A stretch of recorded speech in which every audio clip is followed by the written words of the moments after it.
beliau sangat mulia, beliau orang yang sangat pemalu, sangat dermawan dan terhormat, mendahulukan kebutuhan keluarga dan familinya dengan memberikan perhiasan dunia yang banyak. Mungkin beliau bermaksud untuk mendorong mereka agar mendahulukan sesuatu yang kekal daripada sesuatu yang fana, sebagaimana telah dilakukan Rasulullah SAW. Kadang beliau memberikan harta kepada satu kaum dan tidak diberi kaum yang lain karena khawatir mereka akan dimasukkan oleh Allah ke dalam neraka. Sebagian kaum telah keberatan kepada beliau karena perlakuan tersebut, sebagaimana yang telah dilakukan oleh orang-orang Khawarij terhadap Rasulullah SAW pada pembagian harta rampasan perang di dalam peristiwa Hunain. Imam Ahmad meriwayatkan telah mengatakan kepada kami Ismail bin Ibrahim, ia berkata telah mengatakan kepada kami Yunus bin Ubaid, dan dia berkata telah mengatakan kepada Atta bin Farrah Maula Quraisyin bahwa Utsman bin Affan menjual 9 tanah kepada seorang. Hanya saja orang itu terlambat menerimanya. Ketika beliau bertemu dengannya, beliau menanyakan sebabnya, apa yang menyebabkan kamu terlambat menerima hartamu? Dia menjawab, engkau telah menipu. Setiap aku bertemu dengan orang, dia menyesalkan pembelian tanah tersebut. Maka beliau berkata, apa yang itu yang membuatku terlambat? Dia menjawab, benar. Lalu beliau pun berkata, kamu boleh pilih apakah kamu meminta uang itu kembali atau mengambil tanah itu. Kemudian Atta mengatakan, Rasulullah bersabda, adkhalallahu al-jannata rajulan kana sahlan mushtariyan wa ba'ian wa qadiyan wa muqtadiyan. Allah akan memasukkan ke dalam surga seorang laki-laki yang dia itu mudah di dalam menjual, mudah di dalam membeli, mudah dalam menghukum, dan mudah dalam dihukum. Jadi kalau ada orang gitu ya, itu kata Rasulullah SAW, mudah dalam menjual, mudah dalam membeli, enteng-entengan saja, tidak total, tidak kemudian berakal-akalan. Pokoknya juga mudah dalam menghukum. Maksudnya mudah dalam menghukum adalah adilnya, cerdasnya, dan juga kemudian sesuai dan menyelesaikan perkara dengan kepuasan semua pihak. Wa muqtadiyan, dan juga mudah dihukum. Kalau kemudian menerima hukuman, dia tidak banyak protesnya, tidak banyak caranya, tidak banyak ributnya. Karena kadang-kadang bisa saja kalau pun adalah sebuah keterfitnahan, ya itu adalah kabulnya doa-doa kita. Pernah dengar ya cerita orang yang berdoa? 3 orang zaman dahulu kata Ibnu Athaillah As-Sakandari Al-Atikam berdoa kepada Allah Subhanahu wa Ta'ala, ya Allah, dia ini seorang nabi, ahli ibadah. Ya Allah, jadikan aku menjadi seorang yang lebih tekun beribadah kepadamu. Dengan cara apa? Dengan cara berikan kepada aku rezeki setiap hari segelas susu dan 2 potong roti yang tidak perlu aku bekerja untuk mendapatkannya. Jadi dia bermohon kepada Allah Subhanahu wa Ta'ala supaya apa? Gak usah bekerja, tetapi dapat rezeki agar bisa lebih tekun beribadah kepadanya. Maka satu hari dia mendapatkan fitnah, dan fitnah itu membuatnya masuk penjara, dan di penjara persis seperti permintaannya, dia dapat ransum 2 potong roti dan segelas susu tanpa harus bekerja. Maka dia kemudian justru menyesali kenapa masuk penjara, kenapa aku difitnah, kenapa aku kemudian diperlakukan seperti ini. Padahal sebenarnya itu adalah pengabulan dari doanya. Jadi doanya meminta 2 potong roti dan segelas susu tanpa harus bekerja, maka Allah mengabulkannya dengan memasukkannya ke dalam penjara. Jadi kalau berdoa itu hati-hati. Kadang-kadang doa yang baik pun pengabulannya tidak menyenangkan. Maka harus siap dengan apa yang Allah kabulkan terkait doa-doa kita. Ada kawan yang berdoa, ya Allah, karuniakan kepadaku rezeki yang berkah saja. Apa yang terjadi sesudah itu? Mobilnya hilang, terus modalnya dibawa lari kawan bisnis, dan seterusnya. Banyak sekali musibah hartanya. Maka kemudian dia menyadari, oh iya, saya kan minta rezeki yang barokah, makanya yang tidak barokah dibersihkan sama Allah Subhanahu wa Ta'ala. Ini sesuatu yang demikian Allah mengabulkan doa.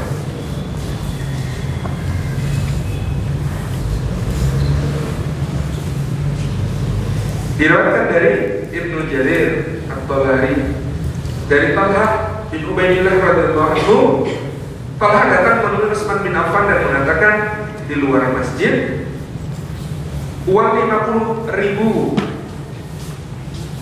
yang dulu kami pinjam 50.000, mungkin maksudnya dirham. Uang 50.000 dirham yang dulu saya pinjam sekarang sudah ada. Tolong kirim salah satu anak buahmu untuk mengambilnya ke Rum. Ini yang dikatakan Talha. Di utangnya serem-serem juga ya. 50.000 dirham itu sekarang satu dirhamnya 60.000. Jadi 60.000 kali 50.000 3 miliar. Jadi Utsman pernah meminjamkan kepada Talha bin Ubaidillah itu 3 miliar. 60 kali 50.000 dirham. Kirim putusan untuk mengambilnya. Karena pulang dirham itu kan berat ya, nggak mungkin dibawa di enteng-enteng gitu. Nah, kirim putusan untuk mengambilnya. Kata Utsman bin Affan, loh, sesungguhnya 50.000 dirham itu sudah kami hibahkan kepadamu karena kepahlawanan. Selesai. Ini kedermawanan beliau. Al-Asma'i meriwayatkan, Ibnu Amir mengangkat Qutb bin Auf al-Hilali sebagai gubernur di daerah Karman. Maka datanglah pasukan kaum muslimin yang berkekuatan 40.000 personil. Ketika itu ada sebuah lembah sedang dialiri air yang menghalangi perjalanan tentara tersebut. Karena khawatir maka mereka terlambat, maka ia berkata, barang siapa yang berhasil melintas sampai ke seberang, maka ia akan mendapat hadiah 1.000 dirham. Mereka harus melewati tantangan yang besar ini. Setiap kali orang berhasil melintasinya, bahkan berkata, berikan hadiahnya. Hingga sebanyak semua pasukan berhasil melintasi aliran air tersebut, dan total hadiah yang diberikan adalah 4 juta dirham. Yang kemudian dia mengirim surat kepada Utsman bin Affan, maka beliau menjawab, berikanlah uangnya karena ia telah membantu kaum muslimin yang sedang berada di jalan Allah. Maka hadiah itu dinamakan dengan nama hadiah penyeberangan lembah. 4 juta dirham kalikan 60.000, hitung sendiri. Itu yang diberikan oleh Utsman bin Affan kepada pasukan yang dipimpin oleh Qutb bin Auf al-Hilali.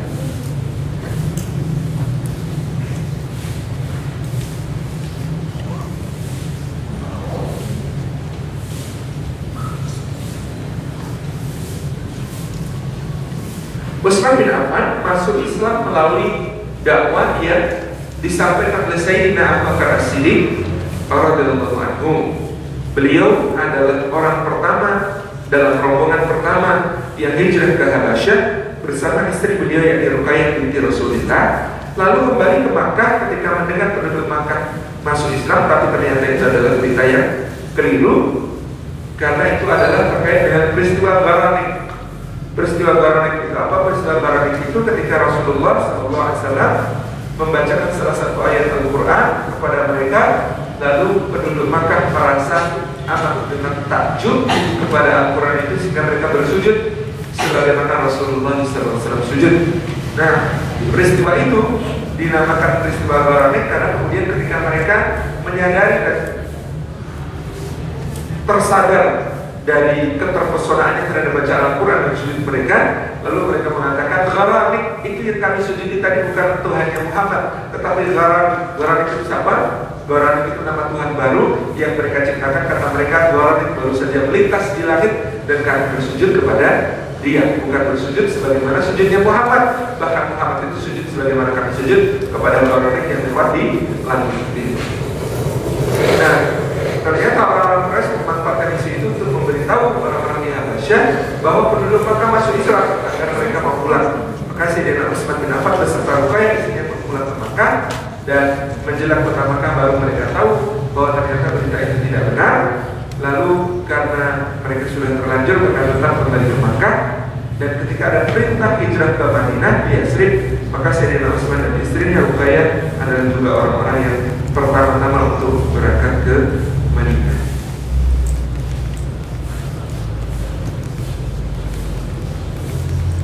Pada waktu perang Badar, Sayyidina Utsman bin Affan tidak bisa ikut perang Badar karena diminta oleh Rasulullah SAW untuk menjaga istrinya, yakni Ruqayyah yang sedang sakit.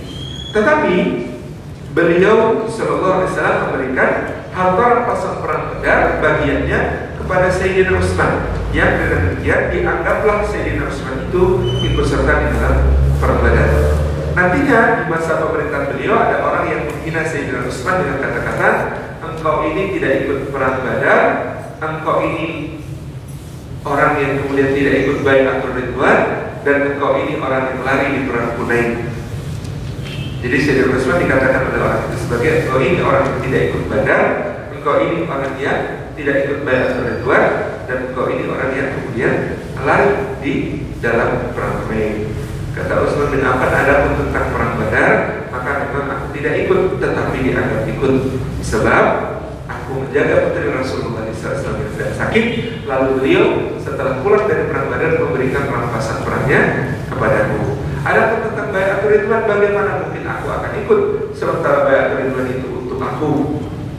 Karena bai'atul ridwan itu terjadi ketika Sayyidina Utsman diutus Rasulullah ke Makkah, dan datanglah berita bahwa Sayyidina Utsman dibunuh.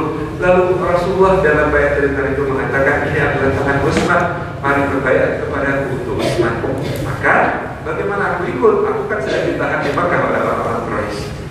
Dan yang ketiga tentang perang Hunain, aku berlari, tetapi bukankah Allah telah mengampuni kami? Kalau Allah sudah mengampuni kami, mengapa aku mungkin tadi, wahai saudaraku? Jadi ini tentang Sayyidina Utsman bin Affan. Ketika istri beliau Ruqayyah meninggal, Rasulullah menikahkan dengan adiknya yang bernama Ummu Kulsum, yang juga meninggal ketika menjadi istri beliau. Beliau ikut dalam perang Uhud, perang Khandaq, Hudaybiyah, dan juga Khaybar, Tabuk, dan beliau memberikan kepada Utsman satu kepemimpinan dalam beberapa kali sariyah. Ada juga dalam Jaisul Usra, Utsman bin Affan memberikan bekal dan unta kendaraan beserta perlengkapannya untuk 3.000 orang. Dalam Jaisul Usra, yakni perang Tabuk, ketika orang-orang datang kepada Rasulullah SAW, mereka ingin sekali ikut perang Tabuk tetapi tidak bisa berangkat karena tidak memiliki bekal. Maka Sayyidina Utsman mengeluarkan hartanya untuk memberikan bekal kepada 3.000 orang ini, yang berupa kendaraan, juga makanan, pakaian, dan semua kelengkapannya. Maka Rasulullah SAW mendoakan kebaikan untuk Sayyidina Utsman bin Affan. Dari Abdullah bin Samurah, pada satu hari Utsman bin Affan datang membawa 1.000 dinar. 1.000 dinar, 1.000 kalikan 2,1 juta, berarti 2,1 miliar. Di hadapan Rasulullah SAW kemudian diletakkan, dan Rasulullah pun mendoakan Utsman dengan kata-kata, demi Allah tidak ada dosa bagi Utsman setelah hari ini.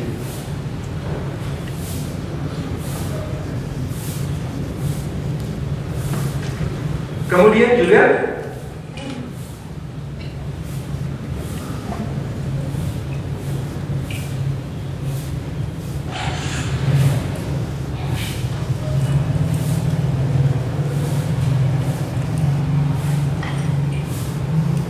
tentang sumur Raumah.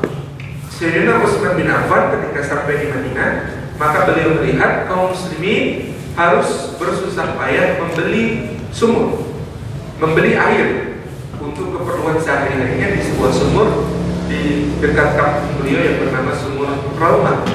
Sumur Raumah itu dimiliki oleh seorang Yahudi, yang Yahudi ini amat sangat kikir di dalam berbagi, dan dia menjual airnya dengan harga yang sangat mahal.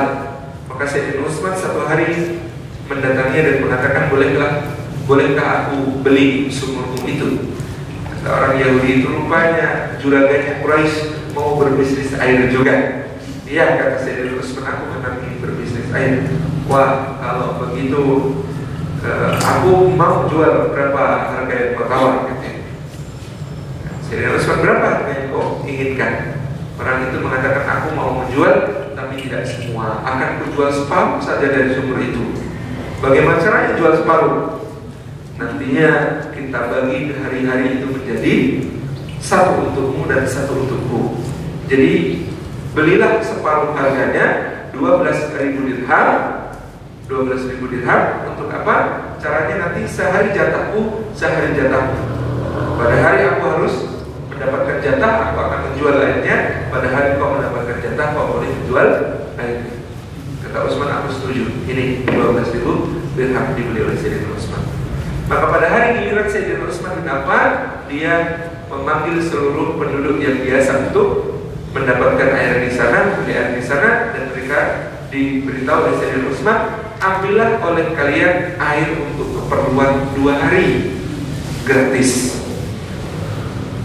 Di penduduk kemudian mengambil air untuk keperluan 2 hari gratis. Pagi hari berikutnya si Yahudi ini jualan air, tidak laku seharian. Kenapa? Karena kemudian Sayyidina Utsman telah meminta para orang untuk mengambil air dalam keperluan 2 hari. Maka tadi kau menipu? Tidak, kata Sayyidina Utsman. Siapa yang menipu? Kau bilang jatahnya sehari dan jatahmu sehari. Itu seperti apa yang kau katakan. Aku tidak mengakali apapun. Terserahlah. Yang jelas sekarang aku jual semua ini. Ayo bayar. Tapi tidak 12.000. Berapa? 8.000 saja. Bagaimana? Baiklah, daripada aku tidak dapat apapun. Akhirnya dibayar oleh Sayyidina Utsman, ditambah 8.000 dirham, sehingga total harga sumur itu adalah 20.000 dirham. Maka Rasulullah SAW mengatakan tidak ada bahaya bagi Utsman setelah apa yang dilakukannya hari ini. Kemudian ada satu peristiwa lagi terjadi ketika pada satu waktu Madinah dilanda kelangkaan bahan pangan. Kelangkaan bahan pangan ini amat sangat banyak besar karena harga bahan pokok menjadi amat sangat tingginya. Tepat pada saat itulah kafilah dagang Sayyidina Utsman berkekuatan 700 ekor unta beban datang ke Madinah. Suaranya sampai menggetarkan bumi. Ada 700 unta pengangkut bahan yang kemudian datang ke Madinah. Maka di gudang Sayyidina Utsman antrilah para juragan Madinah untuk mendapatkan barang dagangan itu karena bisa dijual dengan harga sangat tinggi di Madinah. Ada terpula yang menawar, "Hai Utsman, aku beli 2 kali lipat. Berapa kau beli di Syam? Aku bayar 2 kali lipatnya." Kata Utsman, "Waduh, sudah ada yang menawar lebih tinggi daripada itu." Kemudian juragan yang lain mengatakan, "Saya 2 kali lipat, saya bayar 3 kali lipat. Berapa kau beli di Syam? Akan saya bayar 3 kali lipat dengan uang saya." Kata Sayyidina Mas, "Waduh, maaf, sudah ada yang lebih tinggi daripada itu." Kata yang lainnya, 4 kali lipat, saya bayar 4 kali lipat kalau kau mau menjualnya kepadaku. Kata Sayyidina Utsman, "Tidak, ada yang lebih tinggi daripada itu." Lalu ada yang mengatakan, "Hai Utsman, gila kau. Ini mentok ini, 5 kali lipat saya bayar kalau kau memang mau menjualnya. 5 kali lipat saya bayar semua barang daganganmu ini." Kata Sayyidina Utsman, "Mohon maaf, sudah ada yang lebih tinggi daripada itu menawar kepada siapa? Allah Subhanahu wa Ta'ala." Kata Utsman, maka seluruh barang dagangan yang datang 700 ekor unta beserta muatannya itu disedekahkan untuk penduduk Madinah. Tepung-tepungnya untuk masakan, buah-buahannya untuk juga dibagikan, sementara untanya juga disembelih untuk bahan pangan seluruh penduduk Madinah. Ini yang dilakukan oleh Sayyidina Utsman.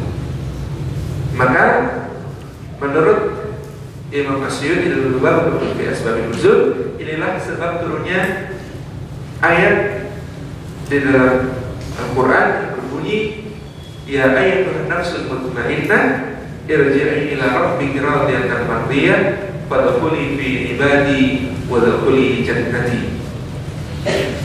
Kata Allah Subhanahu wa Ta'ala, "Ya ayyatuhan nafsul mutmainnah, wahai jiwa yang mutmainnah, jiwa yang tenang, irji'i, kembalilah engkau ila rabbiki, kepada Rabbmu, penciptamu, penguasamu, pemilikmu, pemberi rizkimu, pengatur segala urusanmu, radiyatan, dalam keadaan ridha."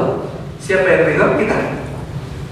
Yang ridha adalah yang kembali itu. Mardiyah, lagi diridhai oleh Allah Subhanahu wa Ta'ala. Jadi ridha juga diridhai. senang dan kemudian disukai oleh Allah Subhanahu wa taala. Fadkhuli fi ibadi, kata Allah Subhanahu wa taala, maka masuklah ke dalam golongan hamba-hambaku. Wadkhuli jannati, dan masuklah ke dalam surgaku. Ini ya menurut Al-Imam Jalaluddin Asyuti al-Lubab untuk lebih asbab nuzul, sebab turunnya ayat ini adalah peristiwa yang tadi kita ceritakan, dan ayat ini adalah untuk Sayyidina Utsman bin Affan. Sayyidina Utsman bin Affan lah yang dipanggil ya ayyuhan nafsul mutmainnah. Kenapa? Menurut sebagian mufassir, karena nanti Sayyidina Utsman adalah maqtul madluman, orang yang akan terbunuh dalam keadaan terzalimi, maka Allah menyambutnya dengan sambutan yang istimewa, yaitu ya ayyuhan nafsul mutmainnah. Keistimewaan Sayyidina Utsman bin Affan, Imam Bukhari dalam sahihnya bab manaqib Utsman bin Affan Abu Amr al-Qurashi, beliau mengatakan Rasulullah bersabda, "Mayyafira bi'ruma falahul jannah fahafaraha." Kata Imam Bukhari dalam riwayat beliau, Rasulullah bersabda, barang siapa yang membeli sumur rumah maka baginya surga. Nah, ternyata yang membelinya adalah Utsman bin Affan.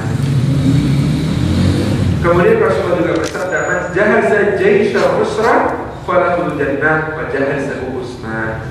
Siapa yang kemudian memberi bekal untuk pasukan Usra, maka baginya surga. Dan Utsman memberikan bekal untuk 3.000 pasukan Jaisul Usra. Dari Abu Musa al-Asy'ari radhiyallahu anhu, Rasulullah masuk ke dalam sebuah kebun dan memerintahkan aku untuk menjaga kebun tersebut. Kemudian datang seorang lelaki minta izin untuk masuk, maka beliau bersabda, "I'lan lahu wa basyarahu bil jannah." Berikan izin kepadanya dan beritakan kegembiraan kepadanya bahwa dia penduduk surga. Fa idza huwa Abu Bakar, ternyata dia adalah Abu Bakar. Tsumma jaa'a akharu yasta'dzin. Kemudian datang seorang lelaki yang lain minta izin. Faqala, maka Rasulullah bersabda, "I'lan lahu wa basyarahu bil jannah." Izinkan dia masuk dan beritakan kabar gembira untuknya dengan surga. Fa'idha Umar, maka ternyata itu adalah Umar bin Khattab. Tsumma jaa'a akhar yasta'dzin. Kemudian datang seorang lelaki yang lain yang minta izin.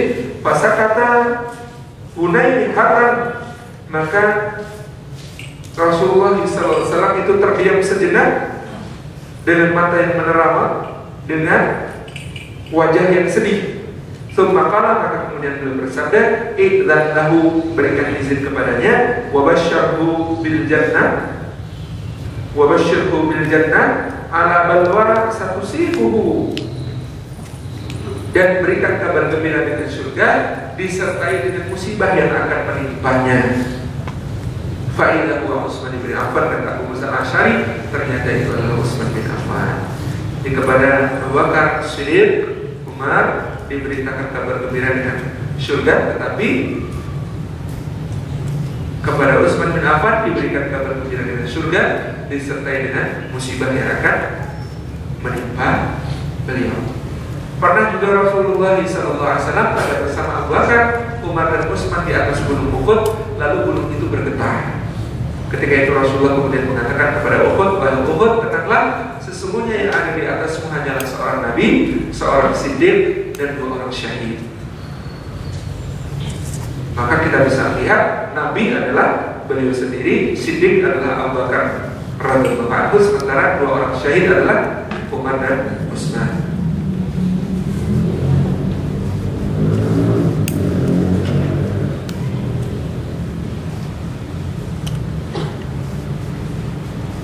Asbun Uhud adunnu darabahu birijli falaysa 'alaika illa nabiyyun wa siddiqun wa syahidan. Kata Rasulullah sambil menggedungkan kaki di gunung Uhud, "Tenang wahai Uhud, di atasmu itu tiada lain hanyalah seorang nabi, seorang siddiq, dan 2 orang syahid."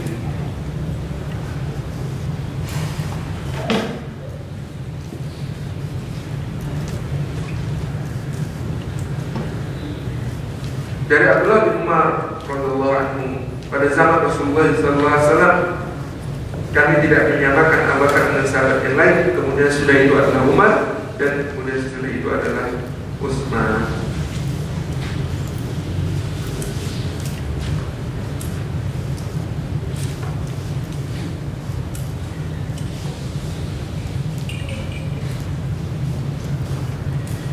Utsman adalah pemilik rasa malu, sebagaimana diriwayatkan oleh Imam Ahmad.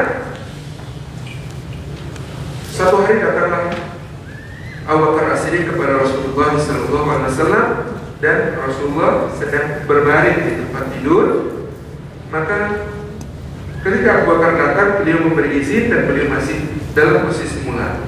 Setelah Abu Bakar selesai dengan urusannya, datanglah Umar, dan Rasulullah tetap dalam keadaannya. Ketika Umar pergi, datanglah Utsman. Ternyata kemudian Rasulullah membenahi posisi duduknya, merapikan tempat tidurnya, dan kemudian menyambut Utsman. Maka Aisyah bertanya, kenapa kau sambut demikian kepada Abu Bakar diam saja, kepada Umar tetap saja, tapi kepada Utsman kau merapikan diri sedemikian rupa? Kata Rasulullah SAW, karena aku malu kepada Utsman, dan bagaimana mungkin aku tidak malu, sebab bahkan malaikat pun malu kepadanya. Rasulullah SAW juga bersabda, arhamu ummati Abu Bakrin, wa asyadduha bidinillahi Umar, wa asdaquha haya'at Utsman, wa a'lamuha bil halal wal haram Mu'adh bin Jabal, wa aqra'uha li kitabillah Ubay bin Ka'ab, wa a'lamuha bil fara'id Zaid bin Thabit, wa li kulli ummatin amin, wa aminu hadhihi al ummah Abu Ubaidah bin Jarrah. Arhamu ummati, orang yang paling penyayang di kalangan umatku, Abu Bakar adalah Abu Bakar. Wa asyadduha fi dinillah, dan orang yang paling keras dalam menjaga agama Allah Subhanahu wa taala adalah Umar. Wa asdaquha haya'an, dan yang paling baik, paling jujur, paling indah dalam rasa malunya adalah Utsman. Wa a'lamuha bil halal wal haram, dan yang paling mengetahui soal halal dan haram adalah Mu'adh bin Jabal. Wa aqra'uha li kitabillah, dan orang yang paling memahami kitab Allah adalah Ubay bin Ka'ab. Wa a'lamuha bil fara'id, dan orang yang paling ngerti ilmu waris dan matematika adalah Zaid bin Thabit. Dan setiap umat memiliki amin, orang kepercayaan umat. Wa amin hadhihi ummah, dan amin atau kepercayaan umat ini adalah Abu Ubaidah bin Al-Jarrah.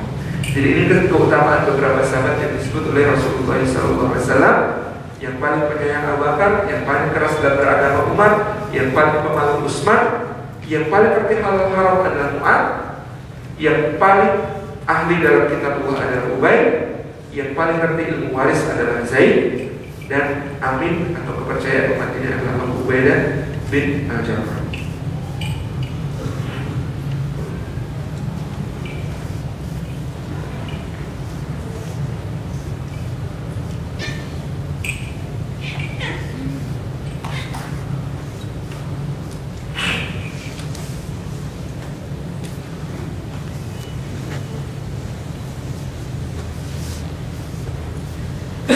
Sufyan bin Ya'qub meriwayatkan dari Mu'adh bin Jabal radhiyallahu anhu, Rasulullah bersabda, inni ra'autu anni wudi'tu fi kaffatin wa ummati fi kaffatin fa'adaltuha, thumma wudi'a Abu Bakr fi kaffatin wa ummati fi kaffatin fa'adalaha, thumma wudi'a Umar fi kaffatin wa ummati fi kaffatin fa'adalaha, thumma wudi'a Utsman fi kaffatin wa ummati fi kaffatin fa'adalaha.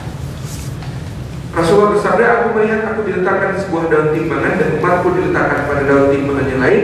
Ternyata aku lebih berat. Kemudian Abu Bakar diletakkan pada sebuah timbangan dan umatku yang lain diletakkan pada sebuah timbangan yang lain. Ternyata Abu Bakar lebih berat. Dan aku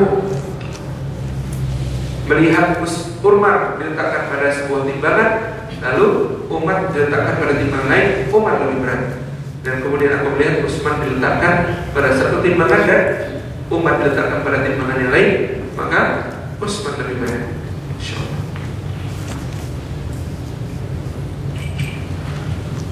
Ada lagi yang lebih menakjubkan. Imam Ahmad meriwayatkan ra'aitu Qubayl al-fajr ka'ani uqtitul maqalid wal mawazin fa amal maqalid fa hadhihi al-mafatih wa amal mawazin fa hiya allati yuzal biha fa wudittu fi kaffatin wa wudi'at ummati fi kaffatin fa wuzittu bihim farajatu thumma ji'a bi Abi Bakr fa wuzina fa wazal bihim thumma ji'a bi Umar fa wuzina fa wuzal bihim thumma ji'a bi Utsman fa wuzina fa wazana bihim thumma rufi'at.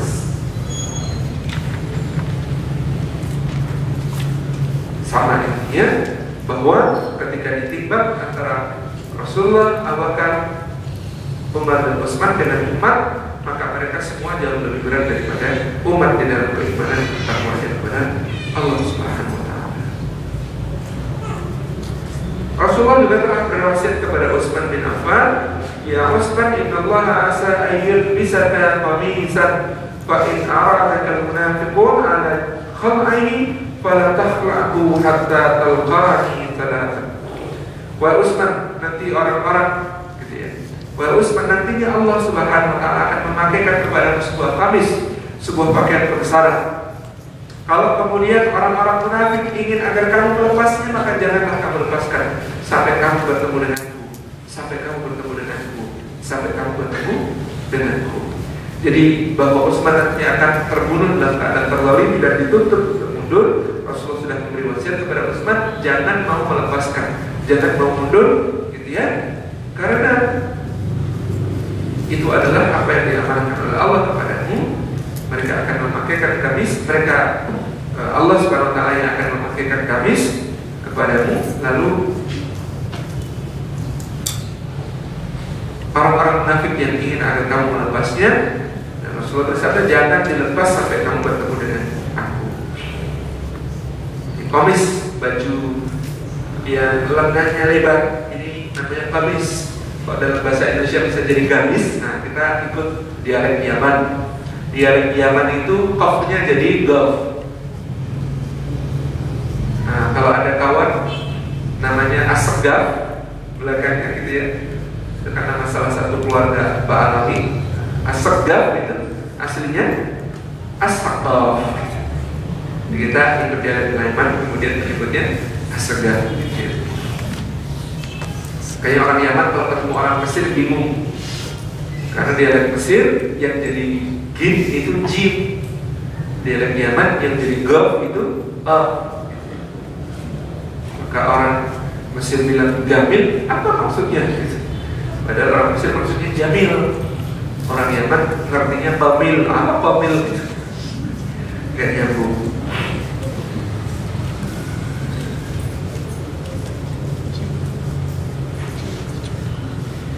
Sayyidina Utsman pada suatu hari